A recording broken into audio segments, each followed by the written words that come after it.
Demystifying the Occult, a presentation for youth. Okay, some topics that we're going to cover are things like the New Age, meditation, etc. Also psychics, seances, and things like ghosts, as well as the vampire culture, magic and the occult, aliens and UFOs, and we're going to end with a presentation on 2012 and the Mayan calendar.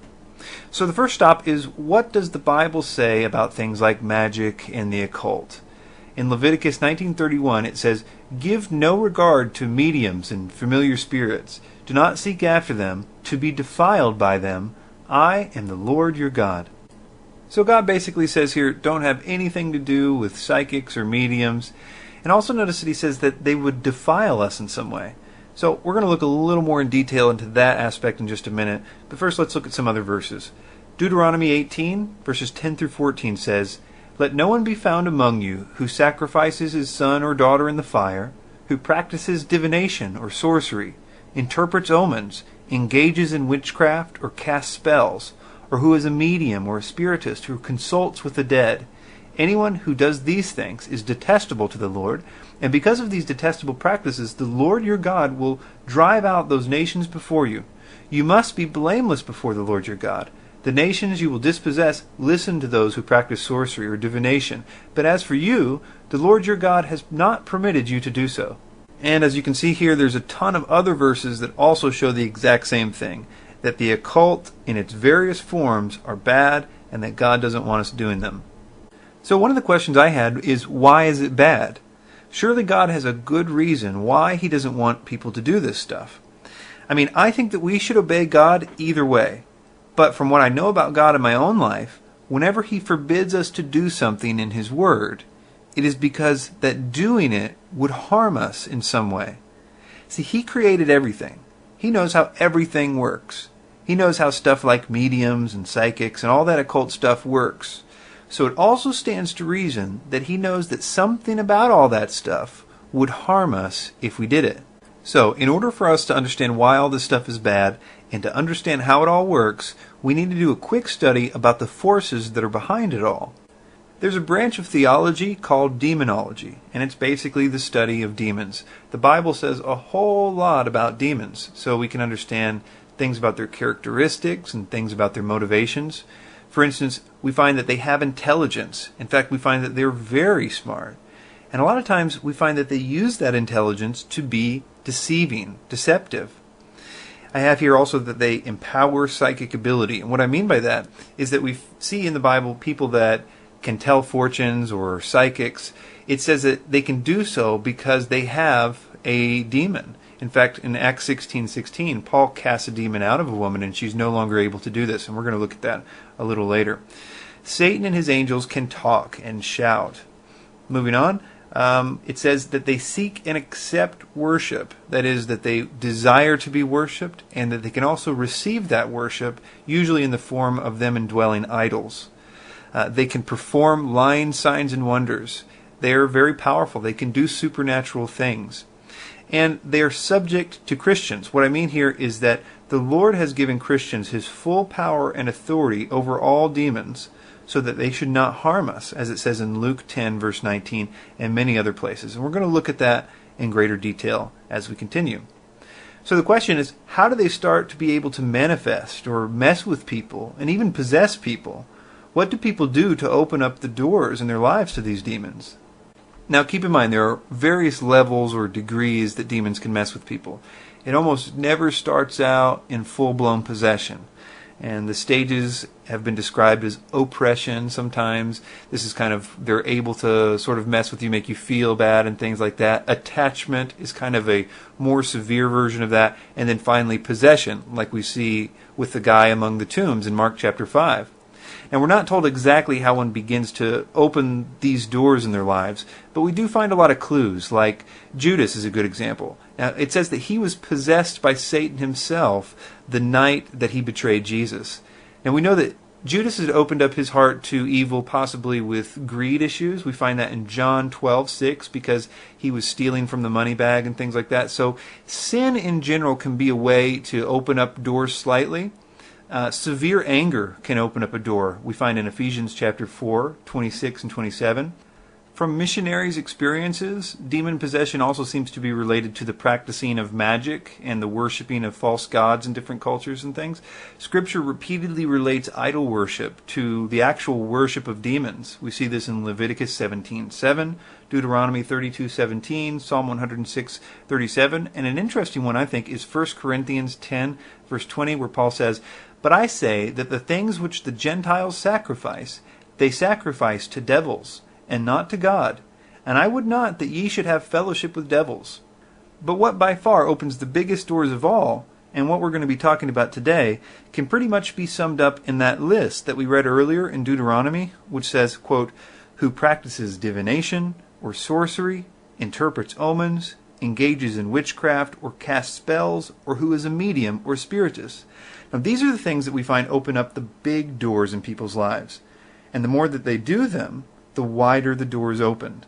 This concept will really help you understand all the issues that we're going to be talking about today. God set up this world, and He gave us free will, the ability to make our own choices. Now He warned us, He told us not to do certain things, because He knew that those things would harm us. But He wanted to allow us to make our own decisions. It's all about human free will in one sense. God's given us the opportunity to choose to love Him, and He's also given us lots of opportunities to choose different things in the context of that. Ephesians 4:27 says, "Neither give place to the devil." This means that we can, in some way, give place to the devil. And what that word for place is a Greek word called topos. And what it means is an opportunity, power, or an occasion for acting. There are certain things that we can do to give these demons an occasion for acting in our life. And the Bible says don't do that. Now the demons have a rule too, and it seems that they require humans' free will in order to control or to mess with them or to manifest or to possess a person. That means that they need to trick a person into inviting them in, because most people aren't going to knowingly ask for a demon to come into their life. And in just a minute, we're going to talk about the many different ways that demons trick people into doing just that, inviting them into their lives. But first, I want you to notice that they have a motive. Because unlike angels, who seem to have bodies, when we see demons in the Scripture, they're always seeking to get in somebody else's body. They don't have bodies themselves. They seem to be almost desperate to be in a body. Actually, any body, animal or human, will do. In Mark 5, they practically begged Jesus to send them into some pigs when He cast them out, because apparently pigs must have been much better than no bodies at all. So what is the alternative for them? Jesus describes their realm as dry places in Matthew 12:43. He says, "When the unclean spirit is gone out of a man, he walketh through dry places, seeking rest, and findeth none." So they want in very badly, but they can't get in unless people ask them in. So they trick us into asking for them. And they know that most people won't call out and summon demons directly, like actually some Satanists really do that. So they find other ways for most people. And there are lots of other ways out there. So let's take a look at a few. And there are things like this, the Ouija board.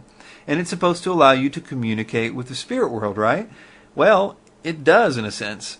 But here's the secret about the Ouija board. It's just cardboard and paint. It has no special power of its own.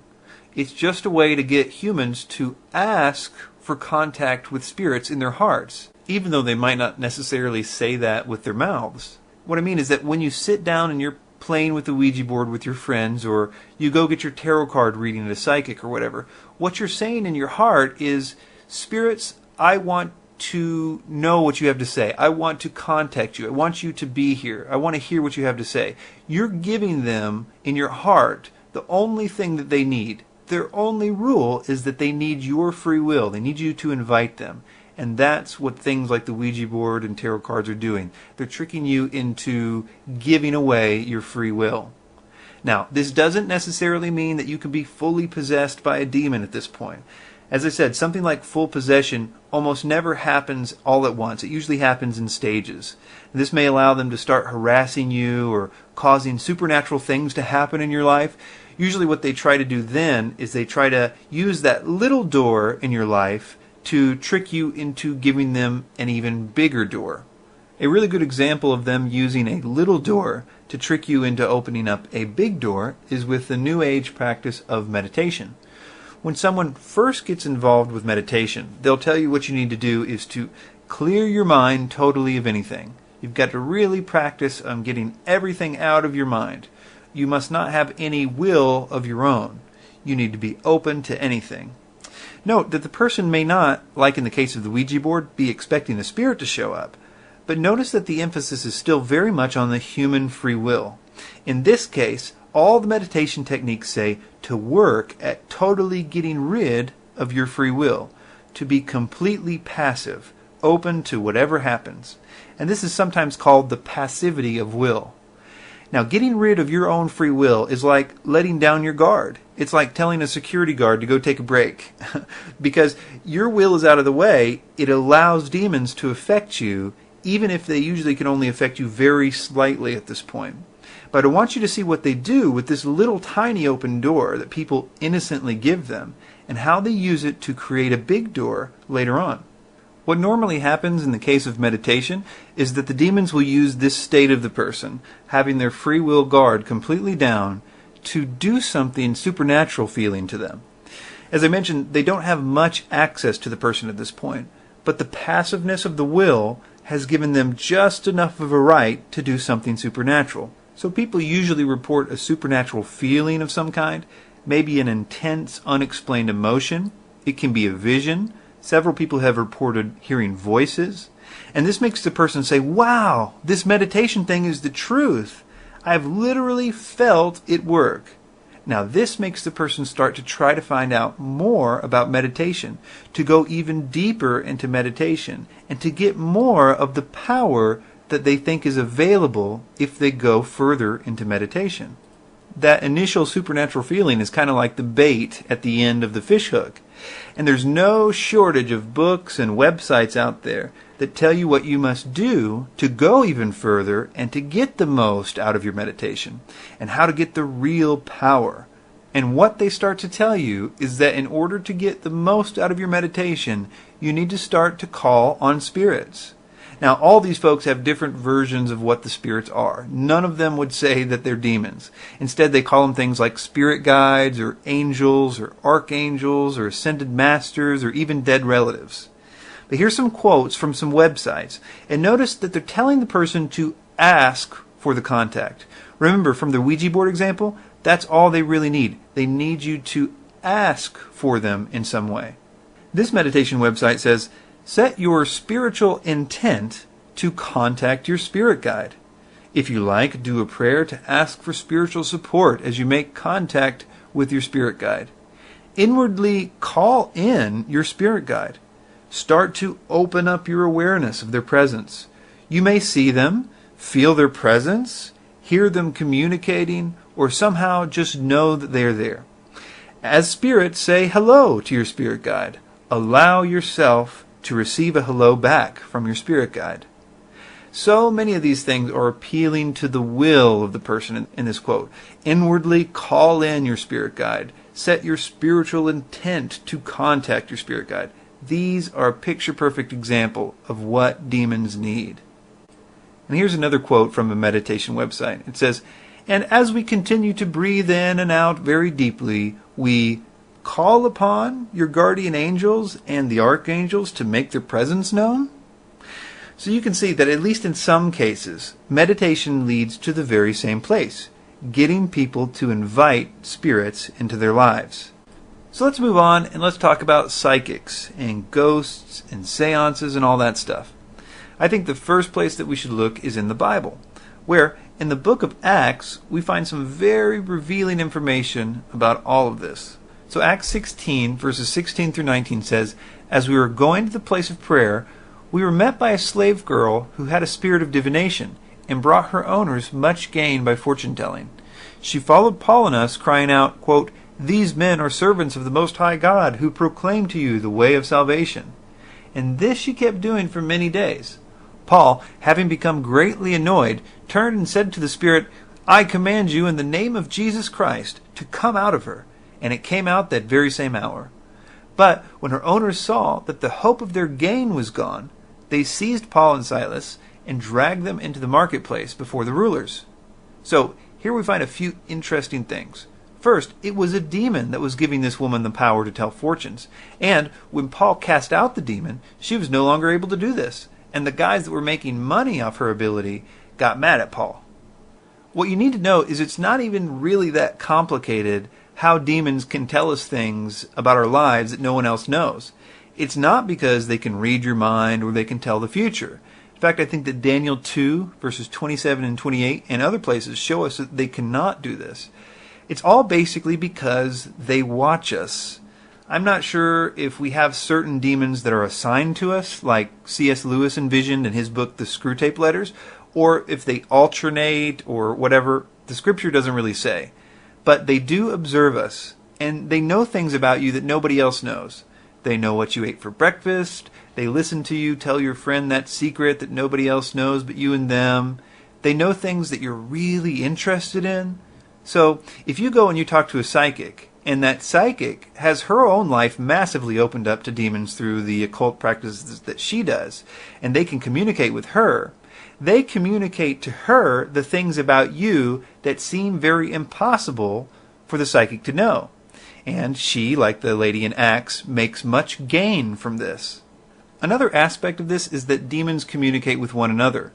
They network with one another, if you will. So, for instance, if you asked a psychic that something only your great-great-great-great-great-grandmother could have known, like where is the will hidden or something like that, the demon that was observing your great-great-great-great-grandmother hide that will knows where it is. And so this explains things like seances, where people go and they try to make contact with what they think are their dead relatives. What they're actually contacting is something I believe are called familiar spirits in the Bible. I've seen so many people stuck in the occult because of this trick. They've been told something about their loved one that is past that only they could have known, and so it proves to them whatever else was told to them. Now the Bible says that it is appointed for man once to die and then to face judgment. It also says that to be absent from the body is to be present with the Lord. And we're going to understand a lot more about this as we look at the next topic. Ghosts. Now, there are a number of TV shows out there nowadays that go around looking for ghosts. And while I think there is some fakery going on with some of those shows, I also think that there are some genuine supernatural things that are going on in other of those cases.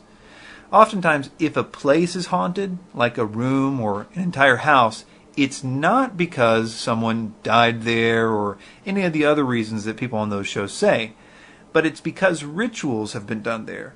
Sometimes they can be satanic ritual sites, or more commonly, things like seances or other types of summoning of spirits. The demons are territorial. They go only where they've been given the authority to go, like we see in Mark 5 with the pigs. That's why sometimes only certain rooms are haunted. Only certain rooms have had rituals and things done in them. More often than that, however, that is, in most cases, it is not the house that is haunted at all, but the person, if you will. I've heard people say to me that they moved from house to house and from city to city, and all the houses that they moved in were haunted. Scary things would happen, they would see and hear things all the time.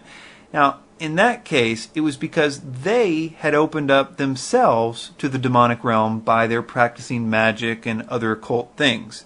They themselves were the problem, not the house. It's really important to realize that in these haunting cases, the demons are playing a kind of game. They want you to believe a different version of the world than the one that is in the Bible.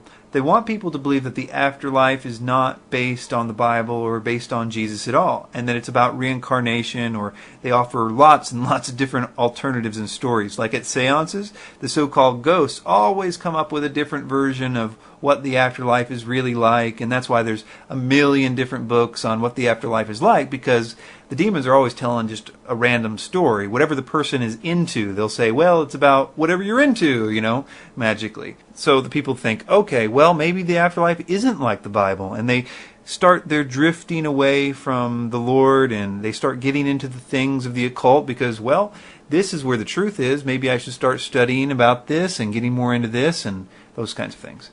At this point, let's take a quick break from all the talk about demons, and let's talk about one infinitely greater than all the workings of the enemy. That is Jesus. It says in 1 John 3:8, "For this purpose the Son of God was manifested, that he might destroy the works of the devil." Luke 10 verses 19 and 20 says, "Behold, I give you power to tread on serpents and scorpions, and over all the power of the enemy, and nothing shall by any means hurt you. Notwithstanding, in this rejoice not, that the spirits are subject unto you, but rather rejoice because your names are written in heaven." Christians have authority to deal with demons.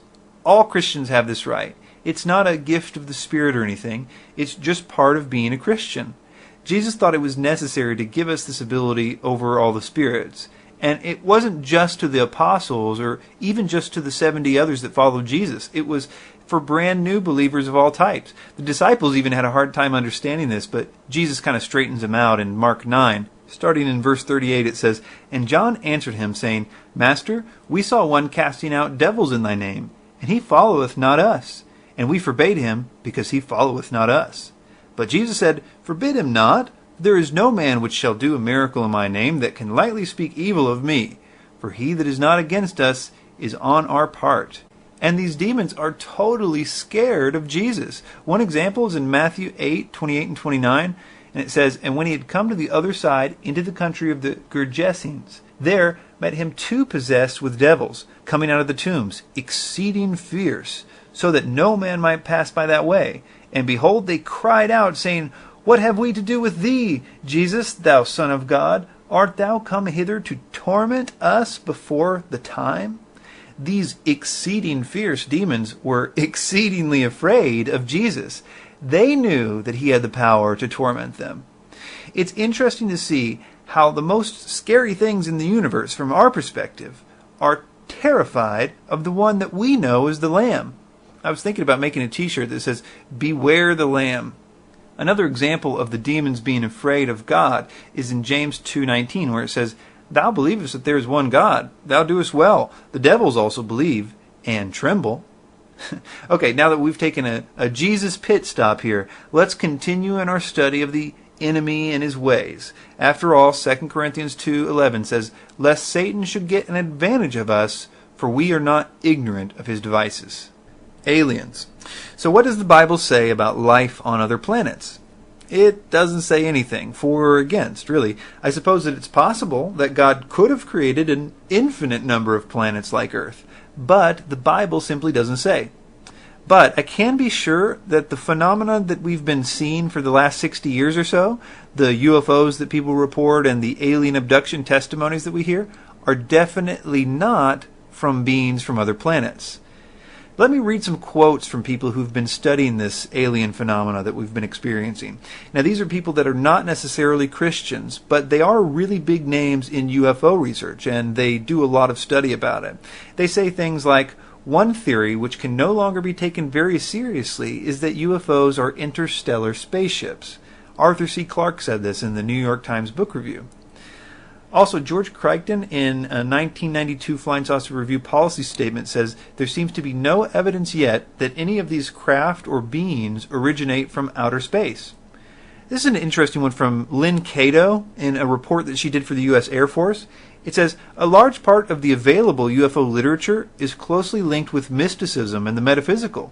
It deals with subjects like mental telepathy, automatic writing, and invisible entities, as well as phenomena like poltergeists, manifestations, possession. Many of the UFO reports now being published in the popular press recount alleged incidents that are strikingly similar to demonic possession and psychic phenomenon." Here's an interesting one. Dr. Pierre Gurin says, "UFO behavior is more akin to magic than to physics as we know it. The modern UFO knots and the demons of past days are probably identical." John Keel said, "The UFO manifestations seem to be, by and large, merely minor variations of the age-old demonological phenomenon." Trevor James says, "A working knowledge of occult science is indispensable to UFO investigation." Another one that I think is really interesting is with Whitley Strieber. He's possibly the most famous alien abduction case, and he wrote the book Communion, which was wildly successful. He says, I felt an absolutely indescribable sense of menace. It was hell on earth to be there in the presence of the entities. And yet I couldn't move, couldn't cry out, couldn't get away. I lay as still as death, suffering inner agonies. Whatever was there seemed so monstrously ugly, so filthy and dark and sinister. Of course they were demons. They had to be. And they were here, and I couldn't get away. And I think that the best evidence of all is the fact that certain people that have experienced so-called alien abduction have reported that when they called out to Jesus, the attacks totally stopped. It didn't matter if they thought they were on some spaceship being tortured or whatever, they were immediately back in their bed. Oftentimes people experiencing this are people that have been heavily involved in the occult or magic, and there are a few other reasons, but the large majority of them have opened up doors in their life in this way. I personally know the people involved with the ministry to help people experiencing these attacks, and they now have hundreds of testimonies of people on their CE4 research group website of people that have ended these encounters with these demonic beings by calling out to Jesus and ending them for good by giving their lives to Him. Their mission statement on their website says, the mission of CE4 Research Group is to share with the world the most powerful evidence known that exposes the alien entities for who they really are.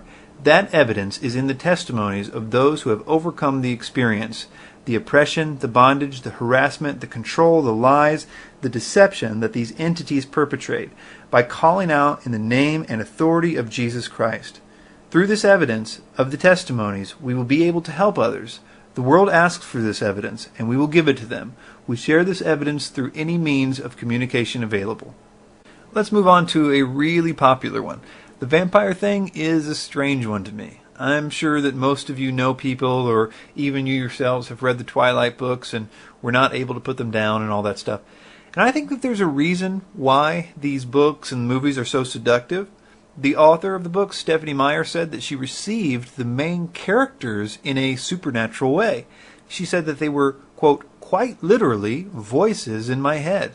This is similar to the author of the Harry Potter books, J.K. Rowling, which says, quote, the character of Harry Potter just popped into my head, fully formed.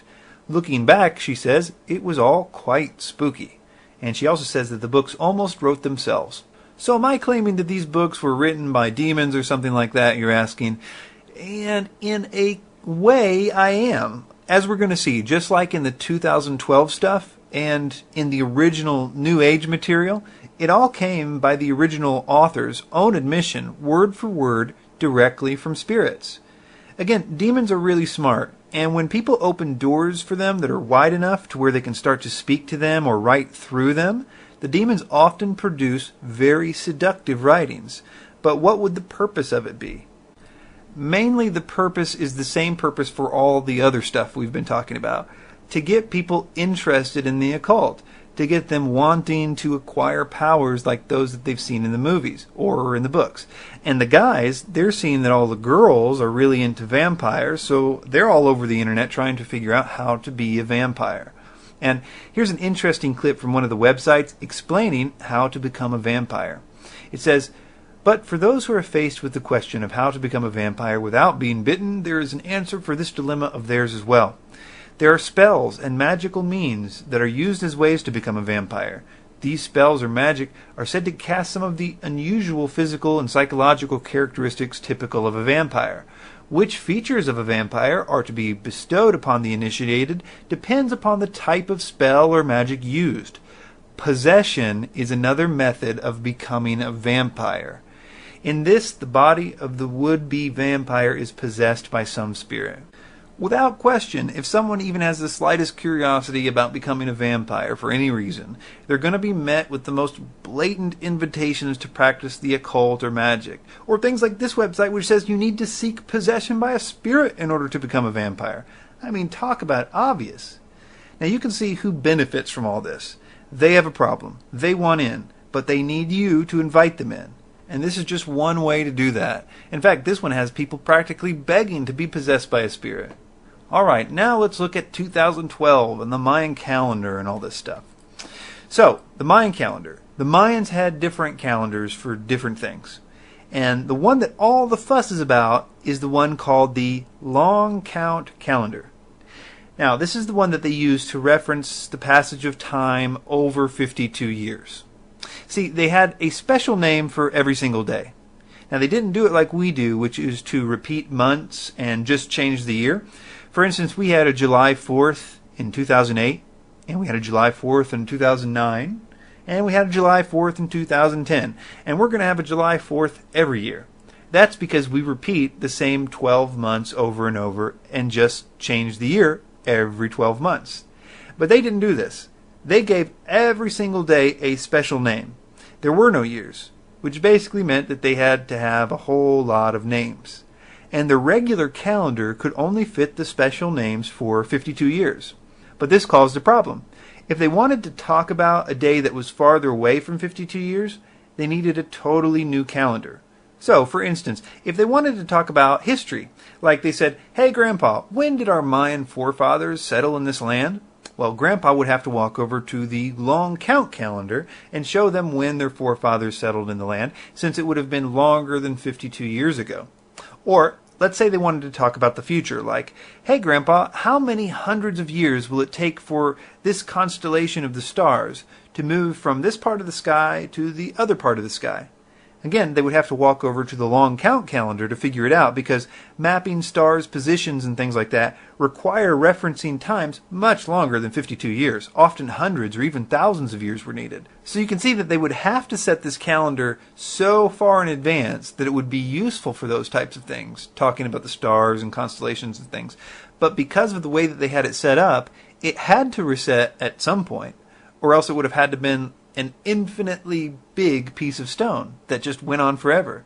And all the fuss is that they did in fact reset the calendar on a certain date, and a date that must have seemed for them an impossibly far distance of time, December 21st, 2012. And that is where the truth ends. The fact that the Mayan calendar ends on December 21st, 2012 is literally the only thing that is true about all this. What happened then is that some people started making all kinds of claims, trying to figure out what it all means. Why did the Mayans end it then? Did they know something that we don't? And all these people are guessing because the Mayans sure didn't give us any clues. There is nothing in their writings that suggests that they thought that resetting their long count calendar was significant at all. The people that try to say that they were telling us that doomsday was coming or a new rebirth was coming are simply putting words into the Mayans' mouths, because all they did was restart their calendar as you would expect them to do.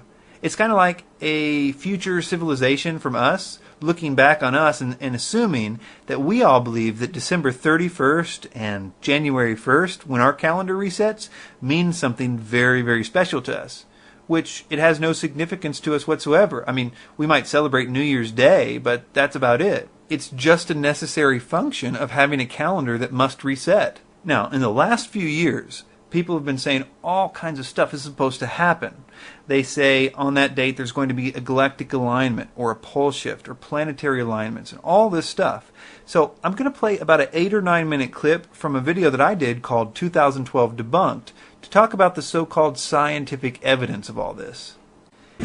Let's start with a very common claim that on December 21st, 2012, there will be some kind of alignment with the center of our galaxy. There are two main versions to this part of the theory. One camp says that the alignment will be when the sun rises above the horizon on December 21st, 2012, the winter solstice, that the sun will rise in the middle of the Milky Way galaxy, thus causing an alignment with the Earth, Sun, and the galactic center. And it does in fact seem to do this, more or less. You can verify this with an astronomy program. There are, however, at least two problems with this. This event is only significant from the Earth's point of view. The precession cycle, or the roughly 26,000-year wobble of the Earth, only causes the effect of the stars changing position on the horizon, and therefore only the effect of a galactic alignment. If you were viewing this from anywhere else in the solar system, it would be totally insignificant. This is only a visual effect, and only from the Earth's perspective. And no gravitational force or radiation can be expected from this event, because other than the tilt of the Earth, nothing will be any different than the last few thousand solstices. We will be no closer to galactic center on that day than on any other day.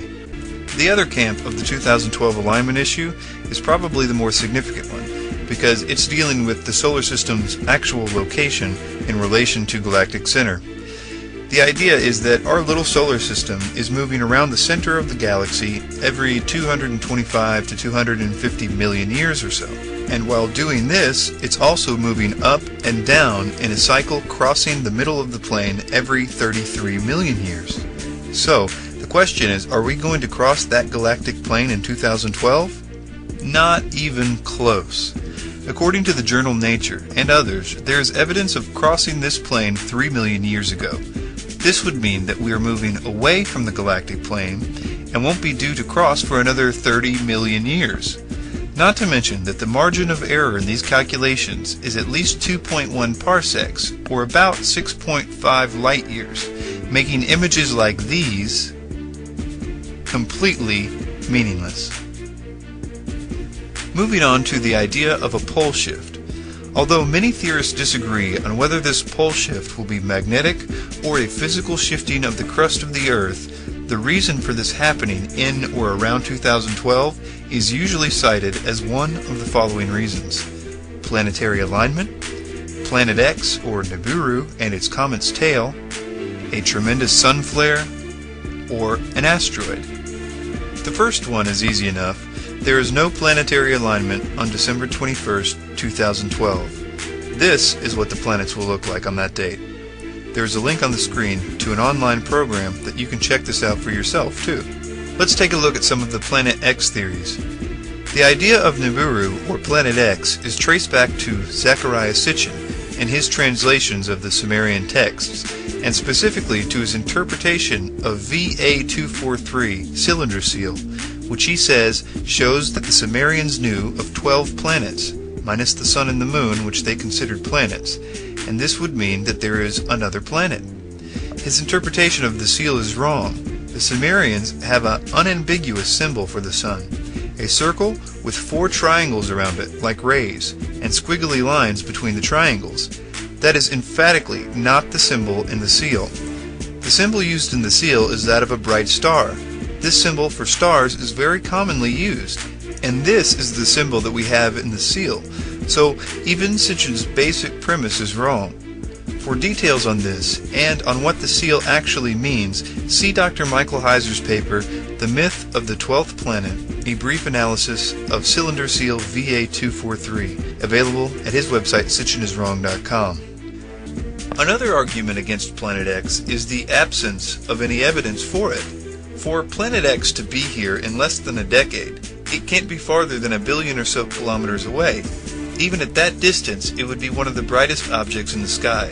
Remember, tiny Pluto is 5 billion kilometers out and can easily be detected using modern equipment. And Pluto is way smaller than Planet X is supposed to be. Some claim it's because it's hiding behind the sun, and that's why we don't detect it. If it was behind the sun, it would be moving at its fastest point, considering its projected orbit, and it would only be behind the sun for a very short time. There are a lot of claims about Planet X out there, like the observatories being closed down to keep the information from the public, which is not true at all, besides the fact that they would need to confiscate every telescope in the world to keep this secret hidden. There's also been postings of pictures and other so-called evidence of Planet X, all of which have been shown to either be an admitted hoax or a mistake of some kind. There are actual pole shifts that do occur, both magnetic pole shifts and physical pole shifts, and we are in the middle of a long process of a magnetic pole shift, the biggest effect of which is that we will have to relabel our compasses in a few hundred years. Following is an excerpt from an article from NASA. Reversals take a few thousand years to complete, and during the time, contrary to popular belief, the magnetic field does not vanish. It just gets more complicated, says Glatzmeyer. Magnetic lines of force near Earth's surface become twisted and tangled, and magnetic poles pop up in unaccustomed places. A south magnetic pole might emerge over Africa, for instance, or a north pole over Tahiti. Weird, but it's still a planetary magnetic field, and it still protects us from space radiation and solar storms. I might suggest that it's ridiculous to pinpoint a specific date, such as December 21st, 2012, for this happening, not just because it's such a slow process, but because the proposed reason, such as a galactic alignment, isn't even true. thus making it a non-issue. The other kind of pole shift is a physical pole shift. Let's first set the record straight that this would require an event of tremendous energy, and that it is not part of any cycle or natural occurrence, and no increasing of solar energy would be enough to cause this. We have actually had a few degree shift of the poles in the past, but not a reversal by any means. It's what's called a true polar wanderer. William Sager, in an article entitled Texas A&M Oceanographer Challenges Plate Tectonics as a Reason for the Pole Shift, says, our data set indicates that this polar shift took place at a rate between 5 and 10 degrees per million years. He said, essentially, it happens within the blink of an eye in terms of geological time. So what this means is that scientists who call this event fast call fast 5 to 10 million years, and that predicting a specific date for this to happen is again ridiculous, especially considering that we are told that the Mayans predicted it using the understanding of precession, which couldn't have any less significance to this event, no matter how well that they understood it. Alright, so it's interesting because if you've been following all this stuff for more than 11 years, as I've been, then you know that everything that's supposed to happen on December 21st, 2012 was also supposed to happen on May 5th, 2000. But when that date came and went, they just moved it forward, and they tried to connect it to the Mayan calendar at that point. I guess to make it seem all scientific or whatever. And the last 11 years have been just full of deception about this issue. And here are some of the people that have brought us the new 2012 theories. Now the reason that I'm showing you these guys is because I want you to know that they have something in common besides being the originators of the 2012 ideas.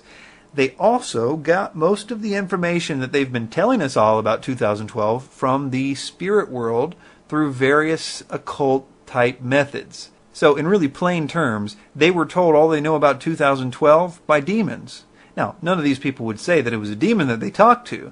They believed that the spirit they talked to was a good spirit. For instance, Jose Arguelles, this first guy, he's sometimes referred to as the father of the 2012 theories. And he believes that the messages that he got was from a long-dead Mayan priest. He actually changed his name because the spirit is so completely overtaken him, apparently. He now calls himself Volum Votan and has legally changed his name. This next guy is named David Wilcock.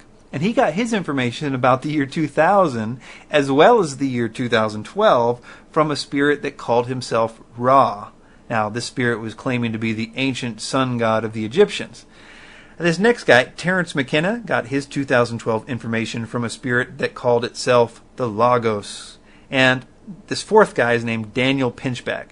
And he got his 2012 information from a spirit that called himself Quetzalcoatl. Now, these are the guys that you're going to see on the History Channel or the Discovery Channel telling you all about galactic alignment and pole shifts and the Mayan calendar and everything. The question I always ask is how come your spirits, if they're so smart or whatever, are so wrong about all this supposed scientific information?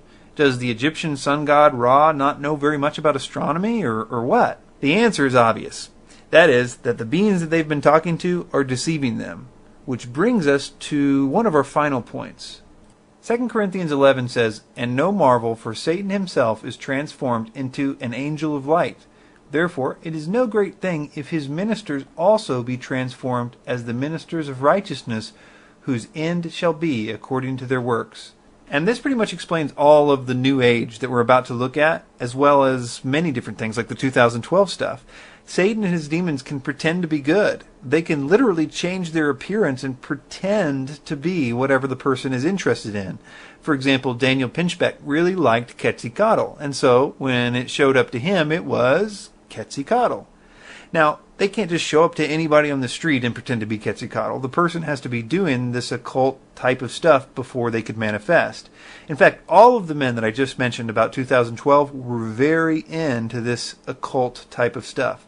They had wide open doors in their lives. The entire New Age movement is taken from the writings of two main people, Helena Blavatsky and Alice Bailey.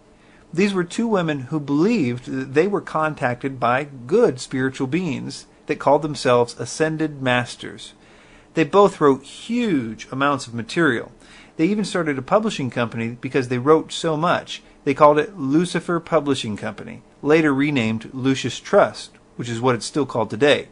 They both say that it was not them, but these spiritual beings that were writing the words through them. This process is called channeling, or sometimes it's called automatic writing. Their writings are very powerful, very clever, and seductive. I would never recommend ever reading any of them. On the occasions where I've had to read some of it for research stuff, I've made sure to pray diligently beforehand. It is very evil stuff. These writings are the basis for everything that we call the New Age today. 1 Timothy 4:1 says, "In the latter times some shall depart from the faith, giving heed to seducing spirits and doctrines of devils." I think this shows that these spirits are seductive and that they in fact write doctrines of some kind, or convey doctrines at the very least. Now, oftentimes when someone lets a demon into their life, the demons want people to go out and spread the message that they told them. They want them to start a blog, or like they did with these two ladies, had them start a publishing company, or they want them to go out on a world stage and go on the lecture circuit and all this stuff. But the messages that they want people to spread usually can be summed up in about 5 different main messages. They kind of mix and match, but it usually has something to do with one of these 5 messages. Number 1 is that you are God, or you can be like God if you do certain things. Now, this is an old trick of Satan, and I'm sure people remember that way back in the Garden of Eden, Satan said, "When you eat of it, your eyes will be opened and you will be like God." So one of the first lies ever recorded was Satan telling humans that they could be like God. And this is one of the most used lies in the New Age too. So there's nothing really new about the New Age. The next one is that there is a coming age of enlightenment, or an evolution of humanity. Really, 2012 is more to spread this message than anything else. Most people will believe that 2012 is coming an age of enlightenment or an evolution of humanity. And if anybody spent any amount of time looking up on the internet, you've found that this is what is supposed to happen in 2012. And this is actually what the term New Age means. And without going into a whole bunch of detail of why, I think that the reason that Satan likes this idea so much about the coming New Age is that if people believe that there's a coming time of peace, then it will help them believe that the peace that the Antichrist will offer is the new age of peace that they've been waiting for. It really helps set up the kingdom of the Antichrist in one way. The next one is that aliens are somehow our genetic ancestors, and then we can become like them. Now, I'm not sure if this is going to be used or not, but I wouldn't be surprised if it is, because of the amount that it is used. Almost every movie for the past 20 years has had some kind of theme like this. The reason it's so important, in my opinion, is that if you believe that aliens are real and they are in some way our creators, then you have to throw away God, which is a big part of what would needed to happen in the Antichrist kingdom. Jesus predicts a massive falling away of faith, and this also would help with that second point that we mentioned, that if the aliens are simply more evolved than us, then we would naturally think that we one day could be evolved like them, that we could gain all the powers and the technology like them if we evolve to their level, and that there's a big evolution coming into this new age. So it's sometimes tied in with that idea. The next one is that there are certain people that are holding us back from the evolution. And this is a really scary one if you think about it. When you read these things that they're saying in these writings, it's really awful, because they're talking about how there's a certain group of people out there, which usually means Christians, that believe in these old fairy tales of the old age, and that they simply won't go along with this new evolution. And they say that those people must be destroyed before the evolution can really begin. And they're talking about Christians. And we read in the book of Revelation that those who refuse to go along with the Antichrist's new kingdom are going to be killed.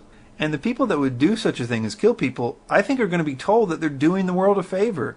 They're going to be thinking that they're helping the world achieve this new age, where there's going to be no more wars and all this stuff. But in order to get to that point, they have to get rid of the people that don't want the new system.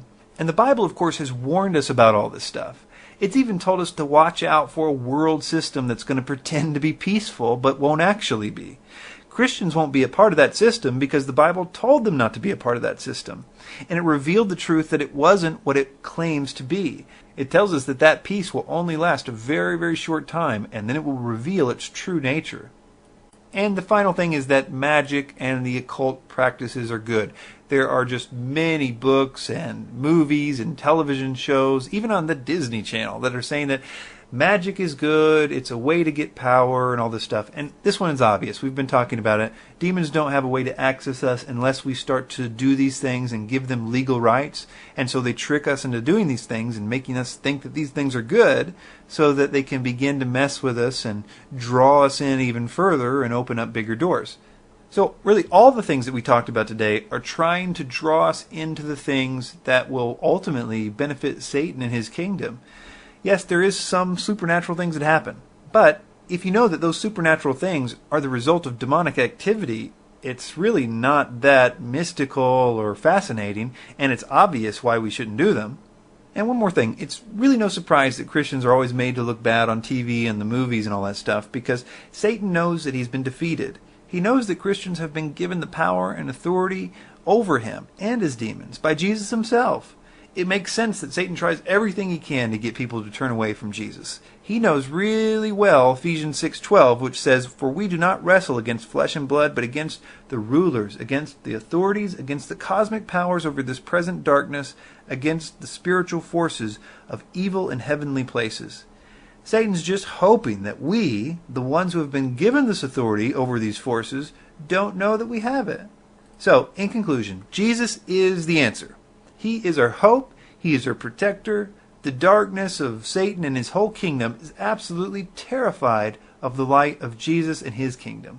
And if you ever find yourself in a situation where you feel the presence of evil at all, remember that you can call out in Jesus' name for help, just like Paul did in the book of Acts when he said, "Paul, being grieved, turned and said to the Spirit, I command thee in the name of Jesus Christ to come out of her." And you can also pray against evil forces. You know, if you know somebody that's involved with all this stuff, you can not only pray for the Lord to help them and for their salvation, but you can also use the authority that the Lord has given every Christian to pray against the evil forces in their life. So don't get into any of these things that we've talked about today. They are all, without any exception, in some way or another, trying to get you to turn away from Jesus and turn towards the things that will benefit Satan and the Antichrist. Ephesians 5:11 says, "And have no fellowship with the unfruitful works of darkness, but rather reprove them." Thanks for your time. These things is detestable to the Lord, and because of these detestable practices, the Lord your God will drive out those nations before you. You must be blameless before the Lord your God. The nations you will dispossess listen to those who practice sorcery or divination, but as for you, the Lord your God has not permitted you to do so. And as you can see here, there's a ton of other verses that also show the exact same thing, that the occult in its various forms are bad and that God doesn't want us doing them. So one of the questions I had is, why is it bad? Surely God has a good reason why he doesn't want people to do this stuff. I mean, I think that we should obey God either way. But from what I know about God in my own life, whenever he forbids us to do something in his word, it is because that doing it would harm us in some way. See, he created everything. He knows how everything works. He knows how stuff like mediums and psychics and all that occult stuff works. So it also stands to reason that he knows that something about all that stuff would harm us if we did it. So in order for us to understand why all this stuff is bad and to understand how it all works, we need to do a quick study about the forces that are behind it all. There's a branch of theology called demonology, and it's basically the study of demons. The Bible says a whole lot about demons, so we can understand things about their characteristics and things about their motivations. For instance, we find that they have intelligence. In fact, we find that they're very smart. And a lot of times we find that they use that intelligence to be deceiving, deceptive. I have here also that they empower psychic ability. And what I mean by that is that we see in the Bible people that can tell fortunes or psychics. It says that they can do so because they have a demon. In fact, in Acts 16:16, Paul casts a demon out of a woman and she's no longer able to do this. And we're going to look at that a little later. Satan and his angels can talk and shout. Moving on, It says that they seek and accept worship. That is, that they desire to be worshipped, and that they can also receive that worship, usually in the form of them indwelling idols. They can perform lying signs and wonders. They are very powerful. They can do supernatural things.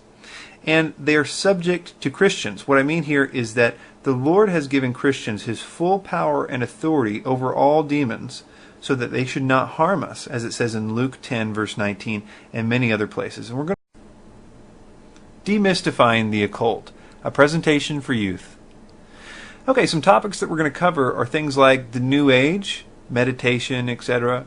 Also psychics, seances, and things like ghosts, as well as the vampire culture, magic and the occult, aliens and UFOs, and we're going to end with a presentation on 2012 and the Mayan calendar.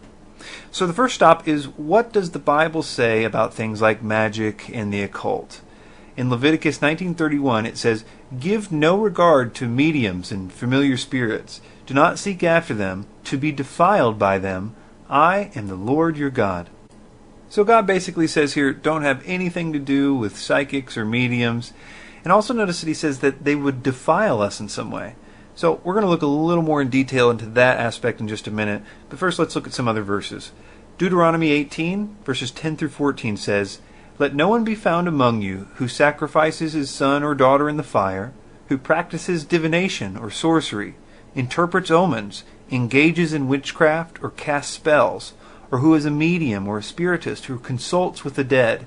Anyone who does these..." We'll look at that in greater detail as we continue. So the question is, how do they start to be able to manifest or mess with people and even possess people? What do people do to open up the doors in their lives to these demons? Now keep in mind, there are various levels or degrees that demons can mess with people. It almost never starts out in full-blown possession. And the stages have been described as oppression sometimes. This is kind of, they're able to sort of mess with you, make you feel bad and things like that. Attachment is kind of a more severe version of that. And then finally possession, like we see with the guy among the tombs in Mark chapter 5. And we're not told exactly how one begins to open these doors in their lives, but we do find a lot of clues, like Judas is a good example. Now, it says that he was possessed by Satan himself the night that he betrayed Jesus. And we know that Judas had opened up his heart to evil, possibly with greed issues. We find that in John 12:6, because he was stealing from the money bag and things like that. So sin in general can be a way to open up doors slightly. Severe anger can open up a door. We find in Ephesians chapter 4, 26 and 27. From missionaries' experiences, demon possession also seems to be related to the practicing of magic and the worshiping of false gods in different cultures and things. Scripture repeatedly relates idol worship to the actual worship of demons. We see this in Leviticus 17:7, Deuteronomy 32:17, Psalm 106:37, and an interesting one, I think, is 1 Corinthians 10, verse 20, where Paul says, "But I say that the things which the Gentiles sacrifice, they sacrifice to devils, and not to God. And I would not that ye should have fellowship with devils." But what by far opens the biggest doors of all, and what we're going to be talking about today, can pretty much be summed up in that list that we read earlier in Deuteronomy, which says, quote, "Who practices divination or sorcery, interprets omens, engages in witchcraft or casts spells, or who is a medium or spiritist." Now these are the things that we find open up the big doors in people's lives. And the more that they do them, the wider the doors opened. This concept will really help you understand all the issues that we're going to be talking about today. God set up this world, and He gave us free will, the ability to make our own choices. Now He warned us, He told us not to do certain things, because He knew